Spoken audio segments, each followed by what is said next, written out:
안녕하세요. 알쓸맥잡 이난쌤입니다. 한 주 잘 보내셨나요? 오늘 날씨가 너무 추워요. 어떻게 이렇게 추울 수 있죠? 1월 이제 20일 넘어갔고 23일인데 날씨가 이렇게 추워져 버리니까 와, 소매업 하시는 분들은 정말 죽을 맛이실 것 같아요. 저를 포함해서. 이 맥주 소매업은 날씨의 영향을 정말 정말 많이 받습니다. 날씨가 거의 모든 변수의 첫 번째예요. 물론 뭐 뒤에 경제도 있고 여러 가지 뭐 코로나 같은 이슈도 있긴 하겠지만 일반적인 변수로는 날씨 같아요. 저번 주에 목금토가 날씨가 따뜻했거든요. 확실히 매출이 올라가고 이제 어제를 비롯해서 오늘 내일까지 거의 정말 너무너무 추운데 매출이 거의 반토막이에요. 이렇게 날씨 추울 때는. 그래서 요즘 많이 힘드실 것 같아요. 방법이 없죠, 뭐. 그래서 뭐 올해 장사하신 분들이야 1월, 2월까지는 어차피 비수기라는 거 다 알고 계시기 때문에 적자가 나도 할 수 없다라고 생각하시겠지만 새로 이런 쪽에 장사를 하시는 분들은 좀 적잖이 당황하실 시기이긴 한데 원래 그런 거라고 생각하시고 내가 잘못해서 그런 게 아니고 그냥 이 시기가 그렇다. 그리고 지금 뭐 나라 돌아가는 꼴이 진짜 아니잖아요. 엉망진창인데 이것 또한 내 탓이 아니다.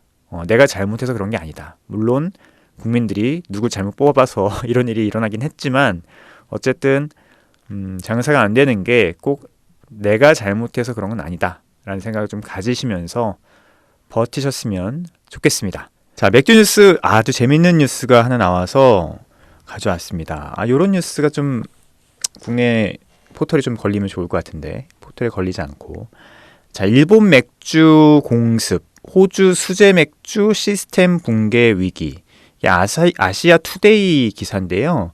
뭐 시드니 통신원이 보내온 기사라고 합니다. 재밌죠? 호주 수제 맥주 시스템이 일본 맥주 때문에 무너질 위기에 처했다. 무슨 일이죠? 호주 하면은 그래도 크래프트 맥주에서 꽤 나름 이름이 있는 브랜드가 있는 곳이거든요. 한국에도 지금은 이제 많이 다 사라졌지만 예전에 크래프트 맥주가 한국에 막 들어왔었을 때 수입 크래프트 맥주가 호주 크래프트 맥주들이 꽤 있었습니다. 그래서 뭐 한국보다는 훨씬 더 활발하게 크래프트 맥주에 대한 관심과 소비가 있었던 지역이고 제가 예전에 호주 갔었을 때도 크래프트 맥주가 꽤 보였던 물론 근데 그 크래프트 맥주의 어떤 캐릭터라든지 이런 것들은 솔직히 미국 쪽보다는 영국 쪽에 베이스를 두고 있어서 그런지 몰라도 아주 대단히 인상적이지는 않았지만 그래도 한국보다는 꽤 크래프트 맥주에 대한 뭐 반향이나 아니면 성장이나 이런 것들이 뛰어났던 곳이 호주거든요. 근데 호주에서 무슨 일이 일어나고 있는 것일 걸까요? 기사를 읽어보죠. 한때 번성했던 호주의 수제 맥주 업계가 비용 상승과 경쟁 격화와 함께 오는 퍼펙트 스톰에 직면하면서 대량 폐업의 위험에 처했다. 대량 폐업이요? 진짜인가? 호주 뉴스닷컴은 21일 폭등한 비용과 과도한 세금 부담으로 인한 경쟁력 상실과 함께 일본 양대 맥주 회사인 아사히와 기린의 공격적인 호주 시장 진입이 업계 붕괴를 촉발하고 있다고 보도했다. 그러니까 이게 비용의 폭등과 세금이라고 되어 있네요. 세금 때문에 경쟁력이 상실했고 그리고 일본 맥주들이 침범하면서 뭔가 위기를 맞고 있다라고 보는 거네요. 호주 양주 업계는 2년 동안 투입 비용이 이제 20에서 30% 상승했으며 이거야 뭐 다 마찬가지고요. 운송도 올라가고 전기료도 올라갔고 다 마찬가지죠. 생활비 압박과 맥주 가격의 최대 3분의 1을 차지한 높은 수준의 정부 소비세 부담이 겹치면서 어려움이 가중되고 있다라고 해서 이거 다 있는 일 아닌가 이거는? 어느 나라에선가? 한국도 마찬가지인데 비용 급증과 함께 최근 기린과 아사히가 호주 유명 국립양조장을 프리미엄 가격에 인수하면서 호주 시장 점유율을 끌어올리고 있는 것도 업계 붕괴를 가속하고 있다는 지적이다. 뭐 업계 붕괴라기보다는 인수를 막 하고 있는 모양이네요. 아사히와 기린이 호주의 유명 크래프트 양조장들을 인수하는 거는 뭔가 경쟁력이 있어서 그런 게 아닐까? 라는 생각을 좀 하게 되는데 현지 유명 맥주 브랜드들이 경쟁을 포기하고 일본 맥주 회사를 매각하는 것이 유리하다고 판단하고 있기 때문이다. 뭐 이거야 비즈니스적인 결정일 수 있고, 확실히 이런 거 보면은 호주 크래프트 맥주 씬이 지금 좋지 않은 거는 확실한 것 같아요. 현지 업계 관계자들은 일본 회사에 매각되는 것이 로또에 당첨되는 것 같다면서 매각 결정 동료를 비난할 수 없다고 말했다.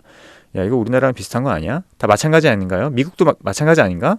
미국도 어쨌든 더 큰 곳에서 매수에 대한 얘기가 나오면은 뭐 매각하고 있는 게 현실인데, 그런 것들을 결탄코 부정하면서 계속 버티고 있는 곳은 생각보다 많지 않거든요. 어차피 비즈니스예요. 일본의 식음료 대기업인 아사히의 기린은 수제맥주뿐만 아니라 호주 내 대표적인 브랜드 칼턴, 비비, 그레이트 노던도 대거 보유하고 있는 것으로 나타났다. 아사히는 전국에 거쳐서 4파인트, 발터브링, 그린비컨, 마운트 고트, 파일럿 라이프, 마틸다 베이, 야크 브루잉 등 유명 수제 맥주 양조장도 소유하고 있다. 되게 많이 갖고 있네요. 그죠? 근데 전체 크래프트 맥주의 매출이 전체 주류 시장의 5%에 그치고 있다고 합니다. 많지 않아요. 그죠? 역시 크래프트 맥주는 많지 않습니다. 양조 일자리 50% 이상을 고용하고 있는 대표 내수 산업으로 알려져 있다. 어쨌든 일본 맥주를 기다면서 사라질 위기에 처하게 됐다고 하고요.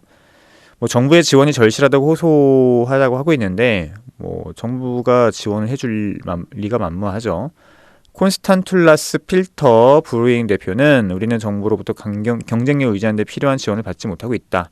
특히 맥주 가격의 3분의 1을 차지하는 주류세가 6개월마다 인상되면서 경쟁력 있는 가격을 유지하기 매우 힘들다. 다 마찬가지네요. 이건 뭐 세금 문제를 들고 나와서 경쟁력을 얘기하는 거는 어느 나라나 마찬가지라는 생각이 좀 들고, 그리고 가계 소득에 대한 압박으로 프리미엄 크래프트 맥주에 대한 수요가 준 것도 업계 도산에 영향을 끼치고 있다. 경제가 안 좋아지면 그럴 수밖에 없죠. 또한 술집의 수제 맥주 전용 판매대를 설정하기 위해 지불해야 하는 하나 4,500만 원 상당의 권리금이 큰 부담이 되면서 소비자에게 판매할 수 있는 채널도 막히는 이중고에 시달리라고 관계자는 전했다. 라고 합니다. 좀 어려지고 있고, 호주산 크래프트 맥주가 좀 잘 됐으면 좋겠다라고 하는 업계의 바램을 담은 기사인 것 같은데, 모르겠습니다. 제가 정확히 호주 크래프트 맥주 씬의 지금 현실이 어떤지 알 수가 없어서 말씀드리기는 대단히 어렵고, 하지만 어려운 건 사실인 것 같네요. 근데 그 원인을 이제 세금과 그 다음에 가격 경쟁력에서 찾고 있는 거 보니까 제가 봤을 때는 그냥 안 팔리는 것 같습니다. 크래프트 맥주의 거품이 빠지고 있는 거 아닌가라고 하는 생각이 이 기사를 보면서 들었어요. 그러니까 단순히 여기서는 뭐 가격 경쟁력이 약해지고 비용이 올라가고 세금이 있어서 우리가 몸 팔기 힘들어. 그리고 일본 애들이 자꾸 들어와서 막 인수를 하고 있어. 근데 이거는 우리가 어쩔 수 없어. 인수하는 것에서 우리 비난할 수 없어. 왜? 우리가 어렵기 때문에. 이런 기사인 것 같은데, 근데 저는 뭐 맥락을 쭉 보니까 호주의 크래프트 맥주도 역시 거품이 조금씩 빠지고 있는 게 아닌가? 결국은 이 주류업계에서 5%밖에 안 된다고 하는 것은 굉장히 프리미엄 쪽에서 포지셔닝을 해야 되는데, 그걸 잘못한 게 아닐까라는 생각이 듭니다. 그러니까 어떤 것이든 붐이 되고 성장하는 시기에는 그냥 발만 담궈도 그냥 다 먹고 살거든요. 그런데 진짜 그곳이 실력 있는 곳인가, 아니면은 베이스를 확실히 잘 닦은 비즈니스 분야인가는 경제 상황이 좀 안 좋아졌을 때 혹은 거품이 꺼질 때 버티냐, 이게 결국은 핵심인 거죠. 그리고 또 하나는 일본의 아사히나 기린이 이렇게 호주 크래프트 맥주를 인수하는 것은 분명 뭔가 경쟁력이 있기 때문이거든요. 그냥 막 인수하진 않아요. 바보가 아니거든요. 사업하는 사람들이.